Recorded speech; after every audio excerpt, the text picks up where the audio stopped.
je suis en pleine panne de lecture. De vrai, c'est pas fameux actuellement en termes de lecture. C'est un peu chiant parce que je traîne sur beaucoup de trucs. Bon, je vous explique.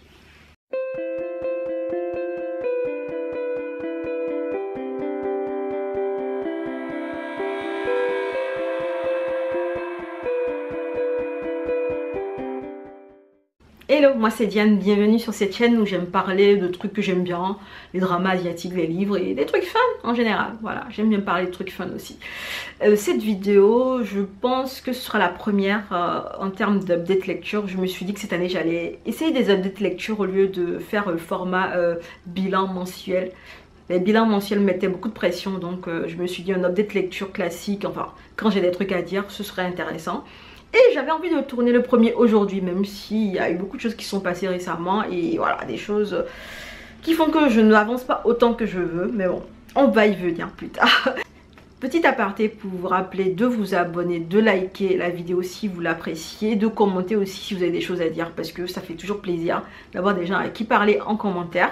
Ça me fait très plaisir même parce que de base je voulais juste parler avec des gens qui aimaient les mêmes trucs que moi. Donc voilà, voir des commentaires où on discute bouquin, ouais j'aimerais bien quoi. Donc n'hésitez pas. Je ne sais pas comment tourner ce premier update, j'avoue. C'est la première fois que j'en tourne, donc je vais juste laisser tourner la caméra et on va voir où est-ce que ça nous mène. Let's go. Je vais vous expliquer ce qui se passe. C'est-à-dire que actuellement je suis en pleine panne de lecture. J'ai essayé plusieurs choses. C'est-à-dire que j'ai commencé par Cher Jupiter de Isaac Asimov parce que j'adore la science-fiction et que voilà, j'aime bien.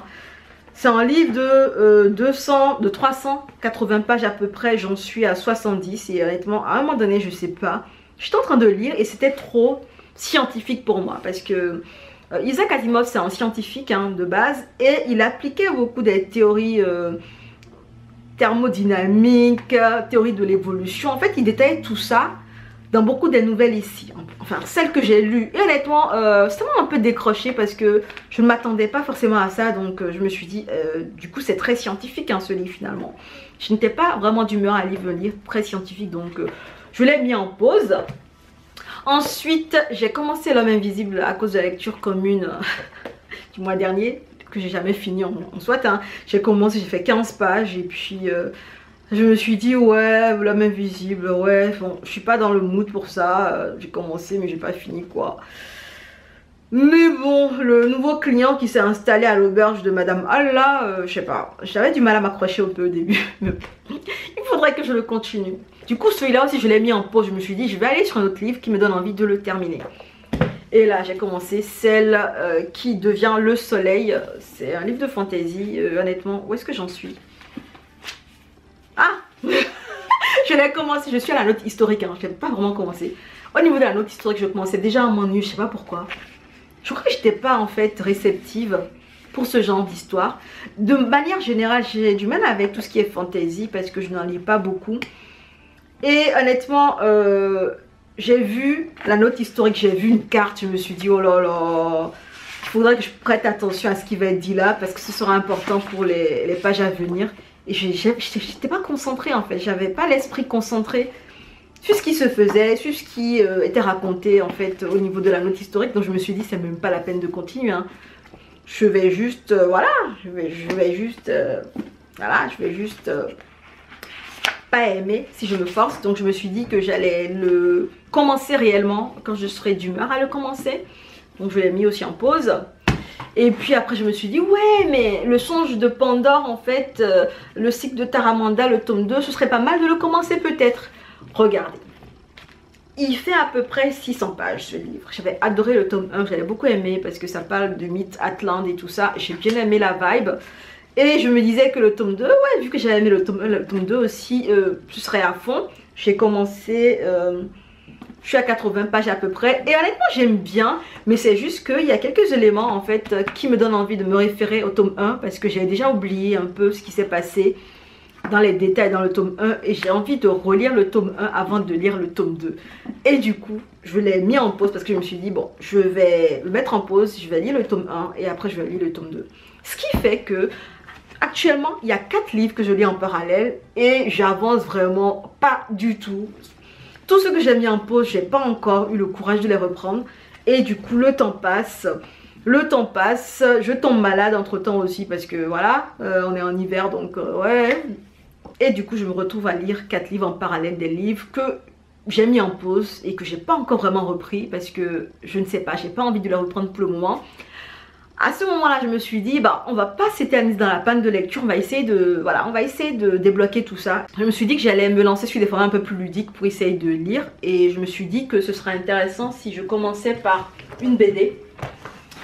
Et du coup, j'ai relu Les Gendarmes, tome 2, procès verbal. En fait, honnêtement, Les Gendarmes, c'est une BD qui me fait toujours rigoler. On est sur des histoires qui sont super comiques, des histoires qui parfois sont tirées d'histoires vraies, qui sont arrivées à des gendarmes, qui les envoient pour que les auteurs les compilent en fait en anecdote. Et honnêtement, c'est très drôle. C'est gai, c'est joyeux, c'est lumineux, on rigole très facilement, j'adore. Du coup ça m'a redonné envie de lire. Je me suis dit ouais, j'aime bien lire. Du coup je me suis dit bah du coup je vais peut-être continuer sur des livres avec des images parce que voilà, j'arrive à passer l'étape de la panne avec ceux-là. Et vu que je voulais des livres avec des images, je n'avais pas fini de lire, tu as vu le plan. C'est un livre, enfin c'est un beau livre qui reprend en fait les plans iconiques, 100 plans iconiques du cinéma. J'adore le cinéma et j'avoue que je ne l'avais pas touché depuis 3 mois ce livre. Même si je n'ai pas fini de lire tous les 100 plans, en fait il y en a une centaine. Je crois que j'en ai lu 40 ou 50, les plans iconiques là. Et du coup il me reste pas mal de plans à découvrir, les films, les classiques aussi à découvrir. Ce que j'aime bien dans ce livre en général, c'est qu'on a... En fait, c'est de la vulgarisation du cinéma finalement. Si on ne connaît pas les classiques, on les découvre avec les 100 films du coup dont on va parler. Et on va aussi parler de techniques de cinéma. On va parler de mouvements de caméra, de prise d'angle. Voilà, on va parler de tout un jargon lié au cinéma et tout un panel de technologies, de techniques liées à la réalisation d'un film. Je trouve ça super intéressant. Donc, en fait, ce que j'aime bien dans ce livre, c'est qu'en général, en fait, il y a toujours on va parler du livre, on va parler du film.